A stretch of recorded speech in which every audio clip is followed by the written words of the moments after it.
Welcome to Face to Face. This is a show about change and about what's next.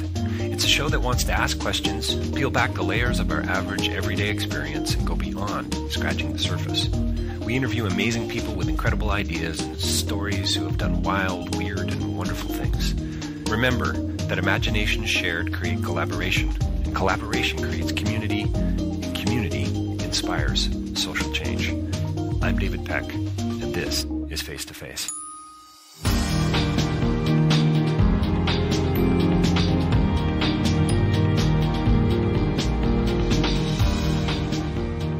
So my next interview was a real treat. I was able to have a long and a substantive and intimate conversation with Mark Pellegrino. You know him in other capacities probably than somebody who would call themselves radically consistent or an objectivist or somebody who might be talking about metaphysics or epistemology. He's an actor, and he's been in pretty much everything. You really need to look up Mark's IMDb profile.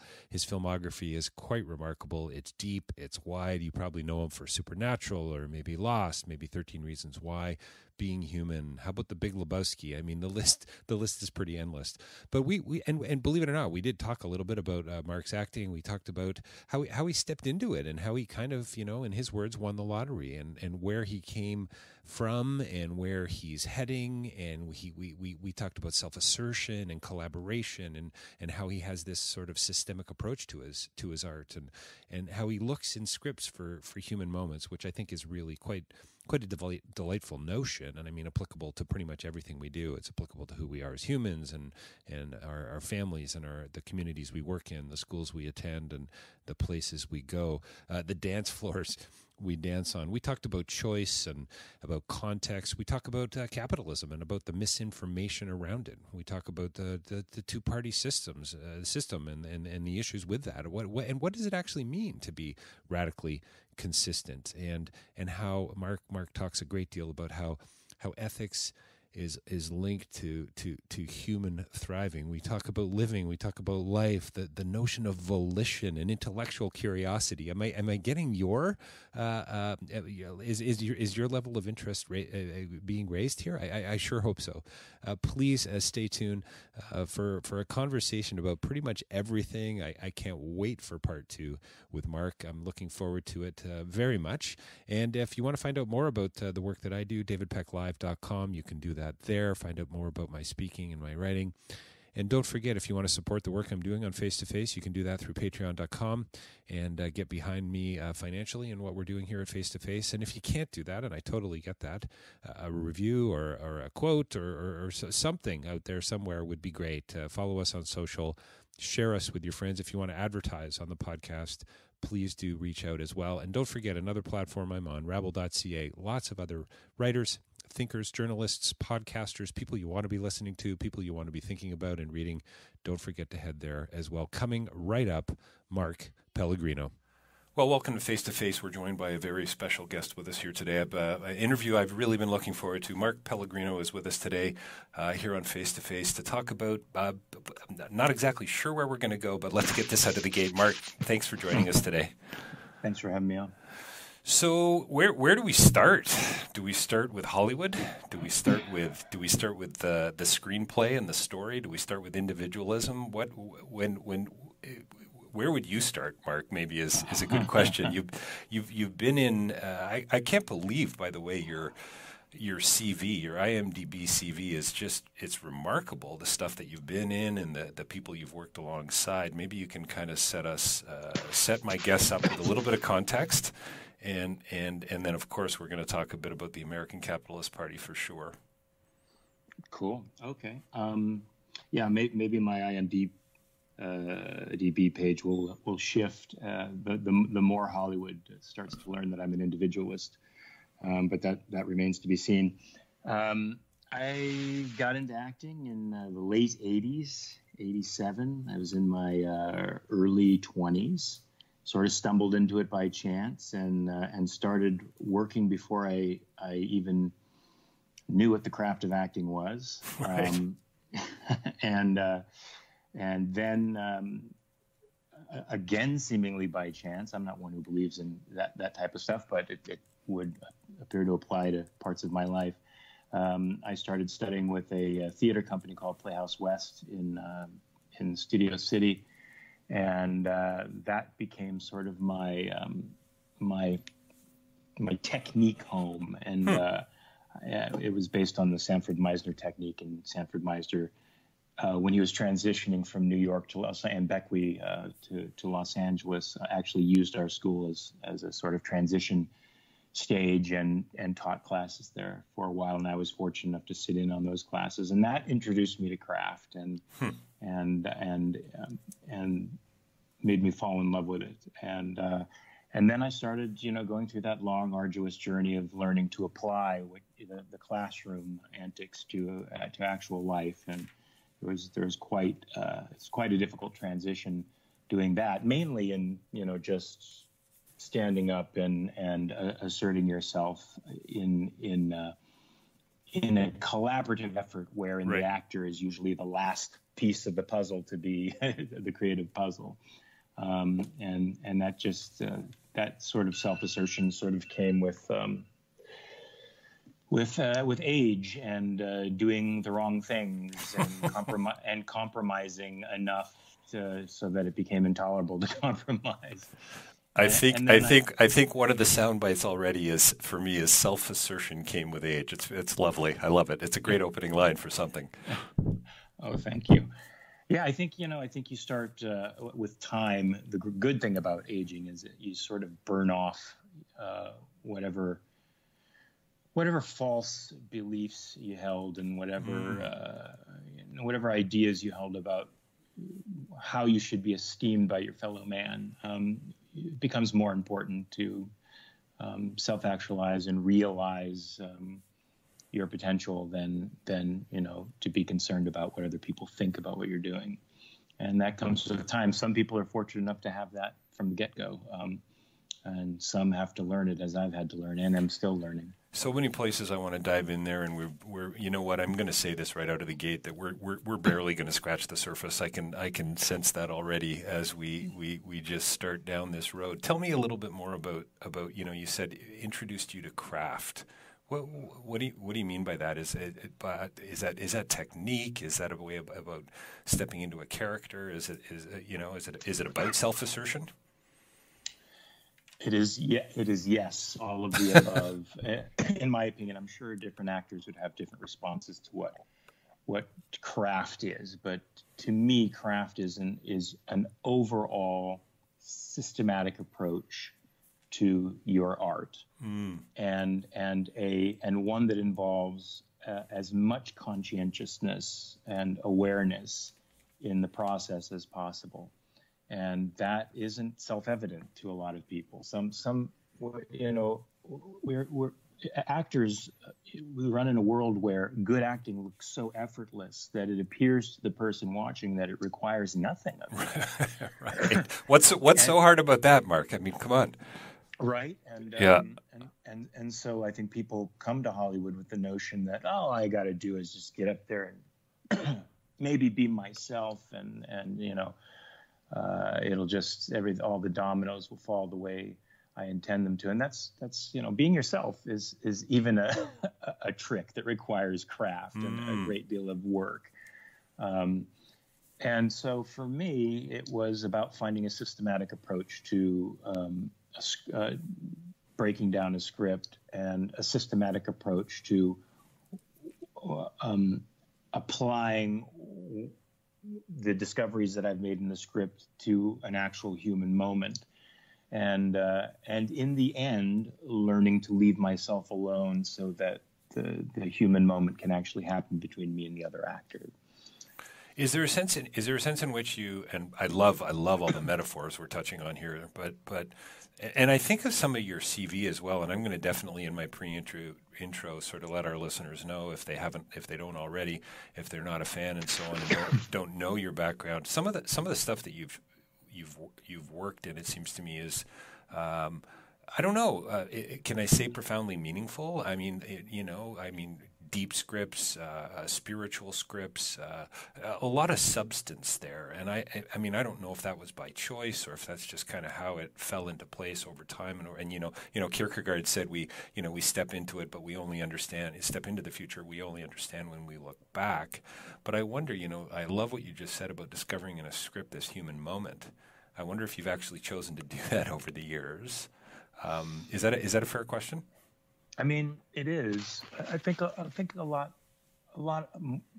people can be quite conscious and directed in the projects that they choose, and I think the more established you become, the easier it is to do that. Right. I mean, for me, a great portion of at least half of my career was just about putting bread and onions on the table and doing the best I could with whatever I had.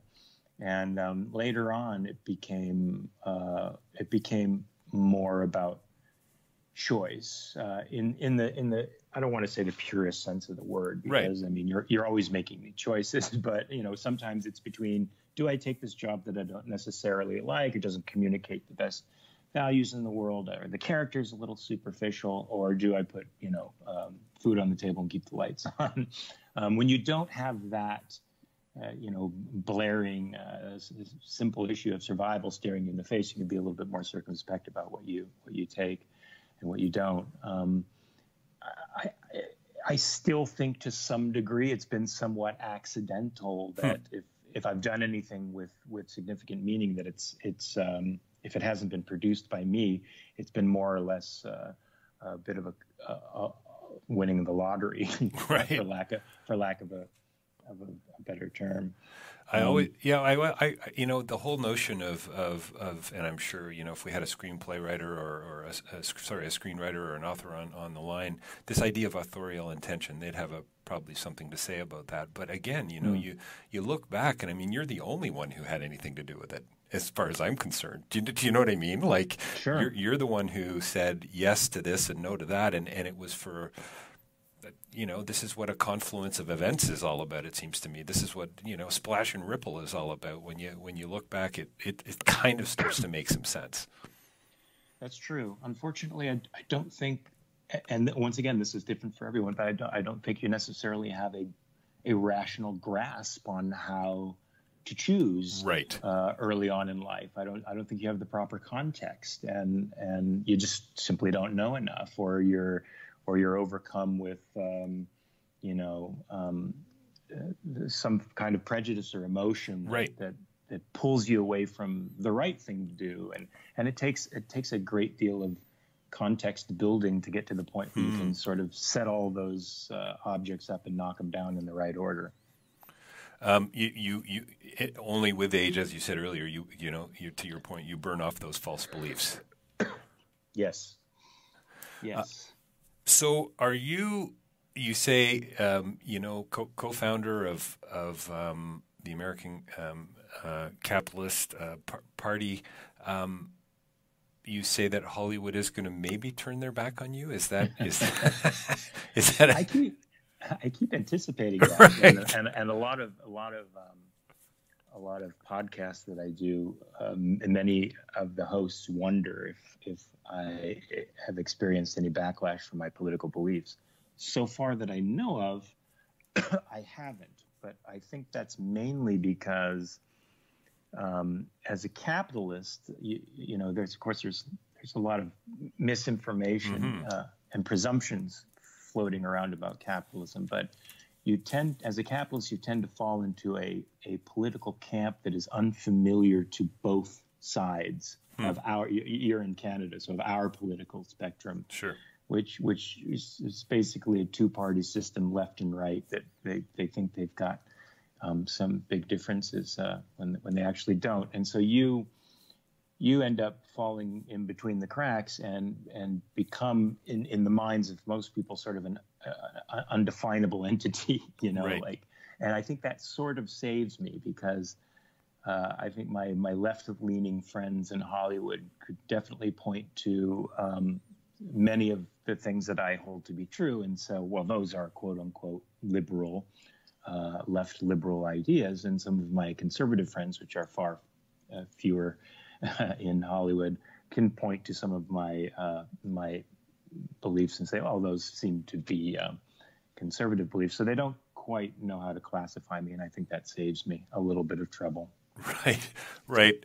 And has this sort of, I mean, obviously it's developed over time, I suppose, but was there a point in your life that you can look back and say, this was the shift, this, it was reading Ayn Rand, it was The Fountainhead, it was a class that you took, a film, one of those, what would you call them, epiphantic moments? Yeah, I had a book exchange with a fellow actor friend of mine in my theater company.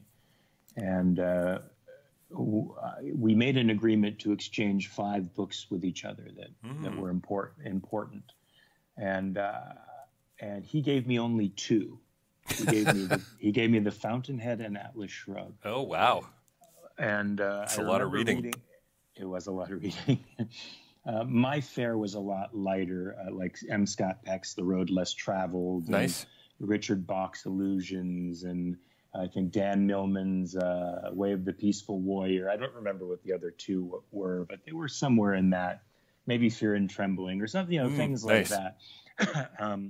Good reads, but I don't. And substantial in its Fear and Trembling, I think would be more substantial than all of them. But maybe Mark, was the 5th one a copy of the most recent Mad magazine? Was that on the table? That should have been on the table. It should have been on the table. Yeah. That was my preferred reading in the 70s.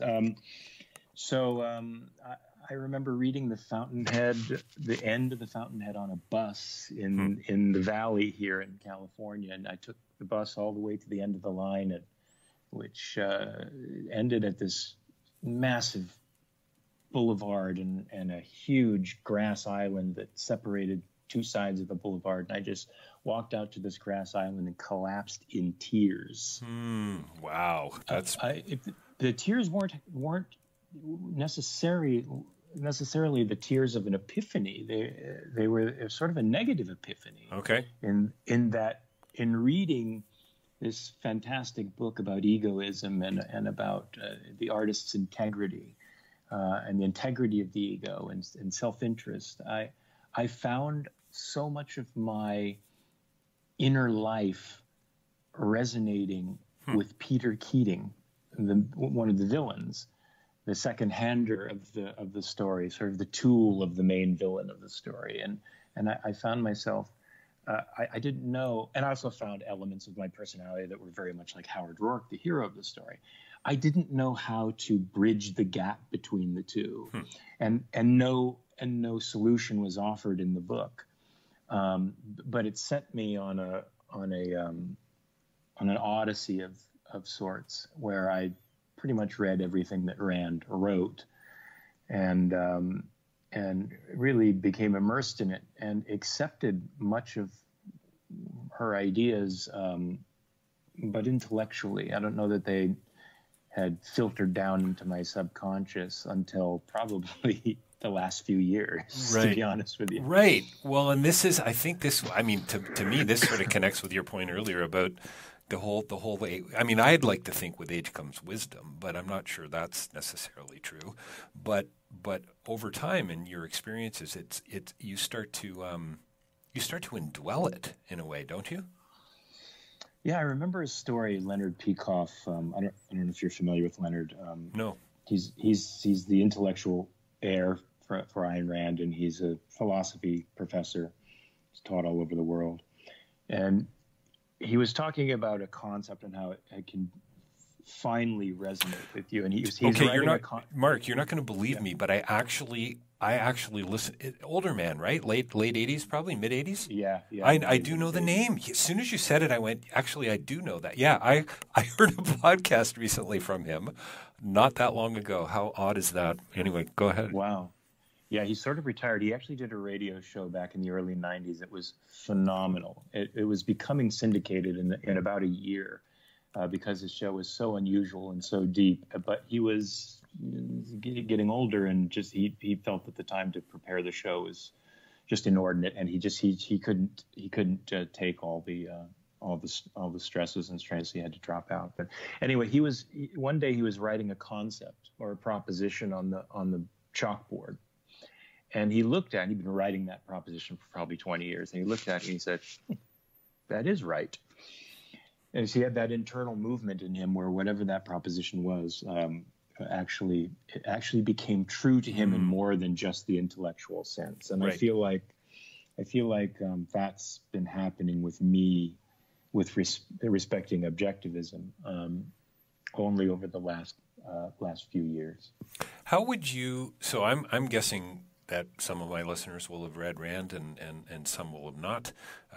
Remarkable that her book still sells so well. I think I read just as I was prepping about 100,000 copies a year of The Fountainhead still are selling. I mean, that's pretty significant for somebody who was a best-selling author back in the 50s. Can you kind of unpack objectivism in a couple of? I mean, you call yourself a radical capitalist too, right? I do. Right. Which I love, by the way. I love that phrase. I don't think I've ever heard that quite. I would say raging free market capitalist, maybe. That might be my phrase. But I would say radical only in this sense. Radical for me is synonymous with consistent. So there's no point at which I think individual rights should be violated. Right. So nowadays, in a world of mixed economies, where socialism and sort of some elements of free market exist sort of in combination with each other, I have to make that distinction, because people associate our corporatist system today with a kind of capitalism, and it's not. Right. It's a corporatist system. It's a mixed economy. It's some state controls and some free market, but in essence, the government has all the say over how one disposes one's property, and so I have to delineate myself from sort of the current atmosphere and call myself by a name that sort of might give some people the heebie-jeebies.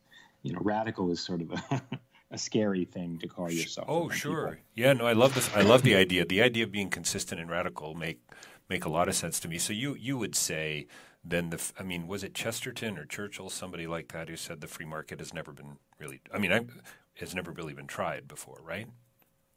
That is correct. Yeah. I think we came close to it, in about 120 or 30 year span from the founding of our country up until about the mid 1800s or late 1800s.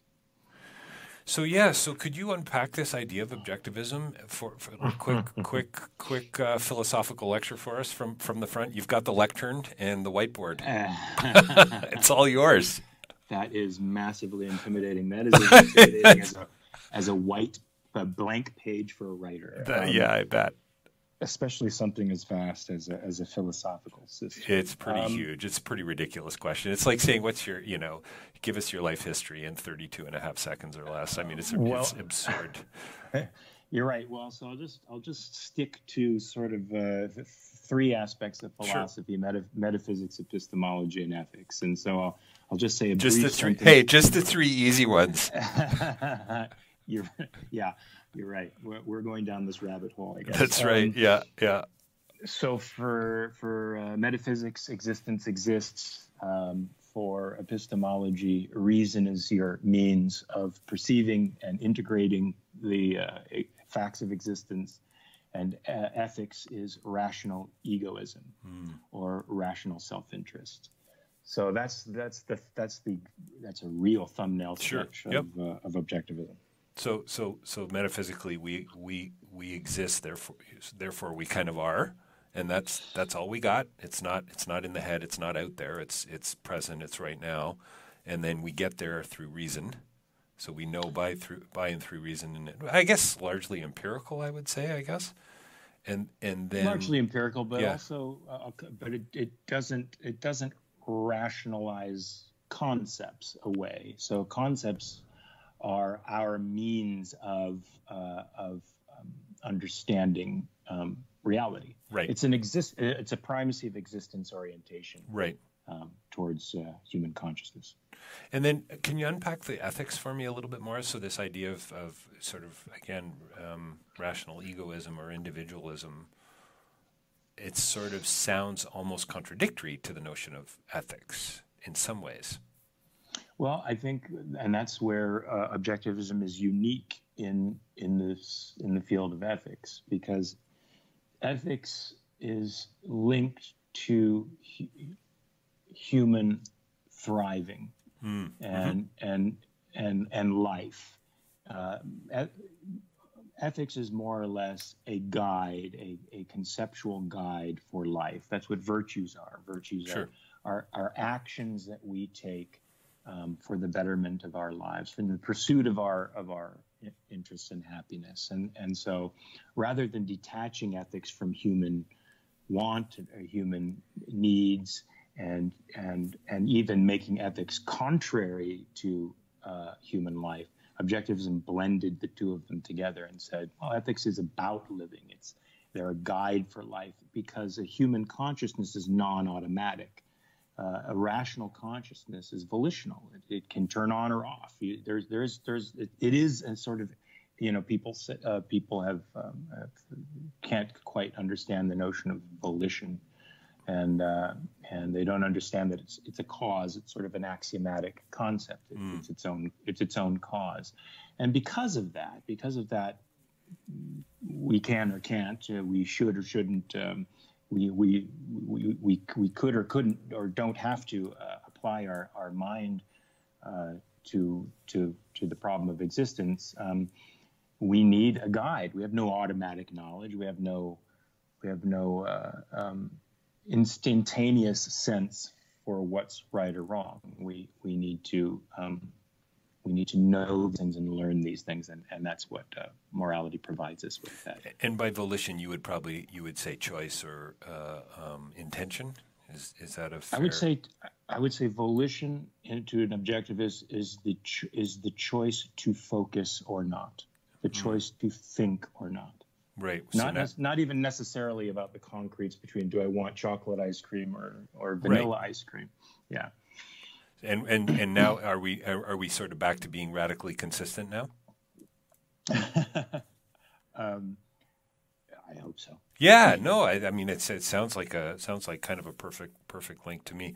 Love to hear a little bit more about your party, the political party, you're co-founder of it. But I want to just ask you a bit. I want to talk a little bit more about some of the work you've done as an artist and an actor. I mean, imagination, thought, creativity. Does it make sense to you that you've sort of gone down this political, ethical, and philosophical road with the work that you've been doing for so many years, working in that world of imagination, I guess? I think it does, because I think, the primary work of an actor is self-exploration. Right. You bring yourself to everything that you do, and you want to bring the deepest, most full understanding of life and human circumstances that you can bring to bear on any situation that you're confronting in your acting world. So it should inspire intellectual curiosity. And every role that you do should also inspire intellectual curiosity, and you're sort of compelled by virtue of the desire to fulfill the part to travel down roads you might not ordinarily travel down, and that requires a lot of study, So yeah, I think that my philosophical evolution and then expressing that evolution in the form of a political party has all sort of been grist for the artistic mill. It's all been part of the process of growing and learning and being as endlessly curious as I think a striving potential artist like myself should be. Yeah, I mean, if you're going to talk about human flourishing and about maybe the greatest good, and I don't necessarily mean that from a utilitarian point of view, but you need to talk about those spaces. There's a deep need for the arts. Isn't this what creativity is really all about? How do we provide a space for our kids and our communities and our families and friends to actually be able to do that? And that's kind of what you're talking about, isn't it? It is, and I think narratives are great learning tools. Mm. There's a reason Rand wrote Fountainhead and Atlas Shrugged Right. before she wrote Introduction to Objectivist Epistemology. I mean, the philosophy embodied in human action. That's what we are seeing when we read her books. The potential on both sides for great human evil and great human good are both illustrated in very clear terms in books like that. And I think that's the ultimate goal that any writer should have, or any artist should have, is to either reflect something beautiful or to take down something ugly, you know. And Nice. I think good artists are sort of the barometer of the culture, but they're also I think they're independent thinkers. And I don't see a lot of that in our culture today. I see great actors who hold on to bromides like there's no tomorrow, and are able to apply great creativity to their work, but not to their ethics or politics or social outlook, and will strive for great liberty and freedom in their work, but extol policies that do quite the opposite, So restrain people. So walking contradictions. Walking contradictions, and that's another thing that I love about Rand, is that her system of thought is about integration, integrating knowledge in a non-contradictory way. And if you find contradictions in what you're thinking, you have to suss that out. You have to weed out that contradiction by finding what's so. Something is false. We'll find what's false and get it out of there. So in other words, and reason will get us there. Thinking about this, working through this, testing it. This is what the laboratory is for. This is what debate is about. It's about getting to a better place, right? Agreed. Yeah. Yeah. I mean, when we're talking about principles of ethics, though, it's not like you can put it in a laboratory and test it. Unfortunately, right. When we be a lot easier. Right. When we end with sort of axiomatic concepts, it's just you see it or you don't. Where do we go? So you know what's so fascinating to me, Mark, is I love the paradox of this sort of this individualism alongside of creativity that's actually going to lead us to this notion of human flourishing, which I guess ironically is really ultimately going to benefit the other as well, right?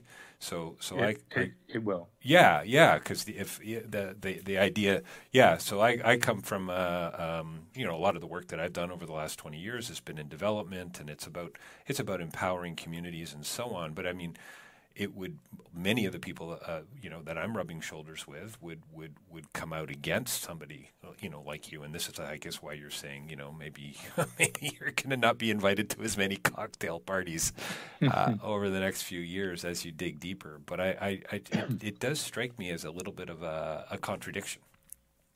Maybe paradox is a better word. I think once again they've assumed right and morals. Have to do with a negation of the self, right? And nothing could be further from the truth, and that's a hard sell. I mean, altruistic spins on ethics have been culturally dominant for a couple of thousand years, and selling someone on the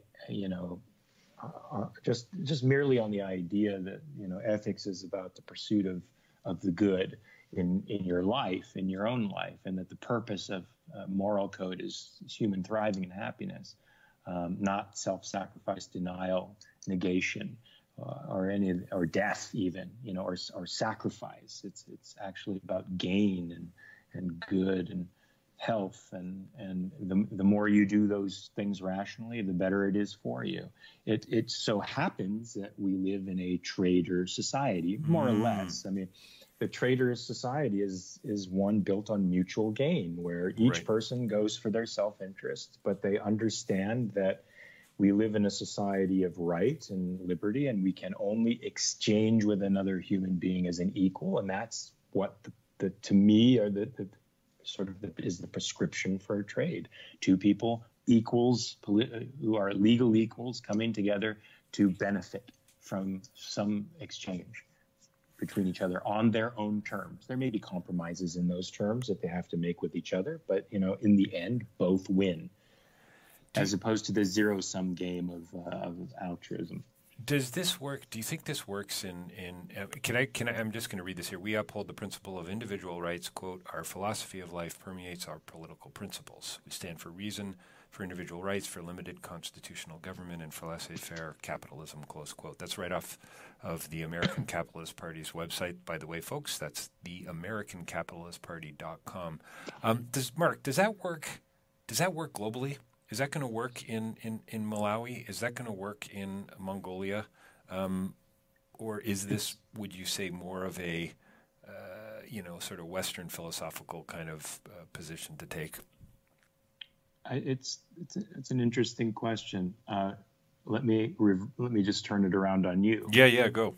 Will reason and liberty work anywhere? To me, those are universally applicable principles. Well, and the short answer seems to be yes, right? Of course. Yeah. Now, cultures, steeped in deep tradition or irrationalism could very well reject these things, but that can't deny the reality that human beings are beings of a particular kind. We live in a particular kind of universe, and a particular kind of action is prescribed to us based on our natures. Right. You can't deny that reasoning beings must reason to live, and that in order to live and to reason, we have to be free from compulsion. And so we set up societies, if we're going to live in societies, because it is beneficial to us to live in societies, where that principle becomes a primary, where we have whatever apparatus we set up is about the mitigation of violence and force, and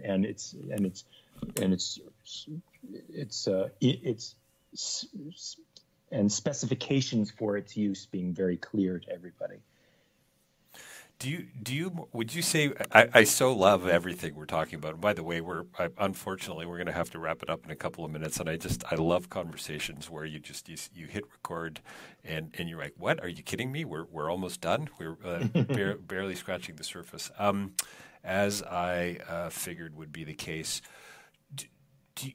I think you said right out of the gate, radical capitalism, something, objectivism, often misunderstood. Do you feel misunderstood? To me, you said, so clear. You should be at the front of the class, teaching this stuff. It seems to me. Maybe you already are. I don't know. But tell me about that frustration that you must feel as you're taking the American Capitalist Party, I guess, into the 21st century. I mean, our political world has gone from a world in which the Federalist Papers were published in newspapers and the average citizen would read the arguments for and against the Constitution and make up their minds, to one in which entire political philosophies are encapsulated in 3 words. Right. So when you have a complex, when you have a philosophical or ethical ideal that requires validation in a somewhat detailed manner, it's fairly hard to go up against the bromide spouting, cliche riddled politicians of the day who spout these amorphous phrases out in the world that mean everything to everyone, and like hope and change, or make America great again. All these nonsensical phrases, they really have no meaning whatsoever. They're not attached to anything. Well, to get up there and talk about individual rights, it's a bit of an uphill battle, right? So in addition to the dumbing down of the political world, you also have a society that is more or less beginning to accept elements of statism as a given. In America, this was a relatively recent development. America was unique in its development, and so was able to sort of avoid the pitfalls of Europe and the rest of the world for quite a while.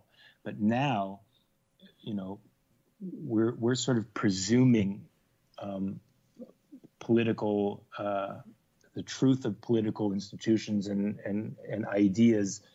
How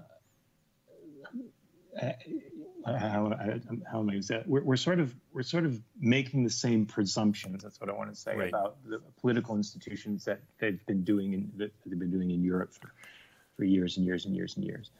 So it's definitely an uphill battle when people presume the state has to be this, and you say, well, no, actually, it should be this, and you can't say it in 3 words. Well, and Mark, where do you? Oh man, it makes me crazy that we're having to wrap up here in a few minutes. But where do you have those conversations? Right? I mean, if we're, and listen, I'm not anti-Twitter, I'm not anti-Instagram or social media, but if this is where we're getting our news largely, and we're not going deep, and we're not going for substance, or maybe we are, maybe there's an argument for, I look at I have an 11 and a 13-year-old. I look at some of the questions they're asking, and some of the things they've already been introduced to at a really young age. I go, wow, you're way farther ahead than I was. And so anyway, I just wonder what are your thoughts about that? Like, is it the university? Is it the Rotary Club? Or is it the movie theater? Is that where people are getting some of this? Oh, I mean, I think the university is a huge culprit in the disintegration of the American mind. And culture participates in it as well. Culture is sort of downstream from everything's downstream from the university, so it's all affected by this nihilistic sort of postmodernist nonsense. It's disintegrating nonsense that's going on in the universities. But I think social media can be a sort of antidote to it, right? Because there's so many bad things about it, but there's also so many good things about it, and that it gives these alternative voices actually a microphone and a platform. And for me, as crappy as Twitter can be, the how many characters you have, 200 characters or whatever it is now, whatever that limit is, forces you to a sort of unit economy that I like. If I can crunch my ideas into greater and greater spare words that say more, then I know I'm benefiting my cause somewhere down the line. Yeah, no, that's cool, and maybe that's where we should end it. That to me comes back again. And tell me if I'm wrong on this, but it sounds like you're just being radically consistent again. There you go. Yeah. Listen, wow, what a great time. We've been talking with Mark Pellegrino. He's the co-founder of the American Capitalist Party. You can check them out online for more information there. Film and TV actor of great note. You've got to check them out. Mark, we barely talked about your career as an actor, and I apologize for that. Maybe we can do a part 2 down the road. Can you tell me one? Okay, let's end here. How's this? One of the roles or 2 of the roles that you would say that kind of that narratively have supported the work that you're going to do, as a radical capitalist, as you're trying to change hearts and minds. Is that a crazy question? I mean, because I don't think I've ever acted in a part that resembles me, right, or my beliefs. I can only attack that from a certain perspective, which is what parts have enabled me to have an audience or a platform to be able to talk about these ideas. I would say, my sci-fi work with Supernatural and Lost and Being Human, and then now 13 Reasons Why has, which I've been in for 3 years, has enabled me to open up another platform with respect to suicide and suicide awareness. And so that, I think, has enabled enough of a fan base to get the word out. Yeah, very, very practical. I heard somewhere, I think I read somewhere online that you didn't actually audition for the role for Lucifer for Supernatural. Is that true? That is true. So that's a little troubling to me, Mark. It's troubling to me as well. But hey, I look at Lucifer differently than most people do, so maybe not so troubling. I bet you do, and that is wow. That just you opened another door for me to walk down into a new hallway. I have had such a wonderful time with you here today. Thanks again, Mark, for a great conversation. Mark Pellegrino, film and TV actor. He's the co-founder of the American Capitalist Party. Here with us today on Face to Face. Thanks, Mark. Thanks, man. It's great. You're great.